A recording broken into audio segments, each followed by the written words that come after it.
DIY episode 1. Rakshabandhan అయితే దగ్గరికి వచ్చేస్తుంది. అందుకే రాఖీ ప్రిపేర్ చేయాలనిపించింది. నాకైతే ఎవరు బ్రదర్స్ లేరులేండి రాఖీ కట్టడానికి. నేనైతే ఇలా ఫస్ట్ టైం ట్రై చేస్తున్నా. ఫస్ట్ అయితే నేను ఎంటీ ట్యాబ్లెట్ షీట్ ఉంటుంది కదా, దాన్ని ఒక పీస్ కట్ చేసుకొని తీసుకున్నాను. దానికి నేను రెడ్ కలర్ అయితే వేసుకున్నాను. మీ చాయిస్, మీరు ఏ కలర్ అయినా వేసుకోవచ్చు. తర్వాత దాన్ని నేను ఒక ట్రాన్స్పరెంట్ షీట్కి అయితే స్టిక్ చేసుకున్నాను. అంటే మనం ఇయర్ రింగ్స్ ప్రిపేర్ చేసే షీట్ ఉంటుంది కదా, దానికైతే స్టిక్ చేశాను.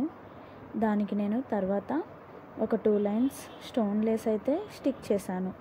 తర్వాత మిడిల్లో ఓం అని వైట్ పెయింట్తో అయితే రాసుకున్నాను. తర్వాత నా దగ్గర గ్రీన్ కలర్ బీడ్స్ ఉంటే 1 లైన్ అవి స్టిక్ చేసుకున్నాను. ఇక తర్వాత ఆ షేప్లో అయితే కట్ చేసుకున్నాను.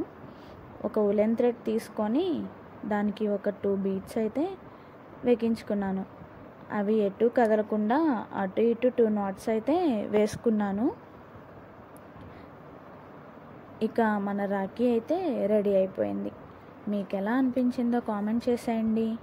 ఇంట్లో ఉన్న వస్తువులతో ఈజీగా రాఖీ ప్రిపేర్ చేసుకోవచ్చు. కానీ మనం అనుకున్నంత ఈజీగా అయితే అయిపోదులేండి, కొంచెం హార్డ్ వర్క్ చేయాల్సిందే. మీరు కూడా ఒకసారి ట్రై చేసి చూడండి. ఛానల్ సబ్స్క్రైబ్ చేసుకోకపోతే సబ్స్క్రైబ్ చేసుకోండి. మరి ఇలాంటి డిఐవైస్ అయితే మన ఛానల్లో కంటిన్యూస్గా వస్తూ ఉంటాయి. మిస్ కాకుండా చూడాలంటే సబ్స్క్రైబ్ చేసుకోండి. మరి వెళ్ళొస్తా.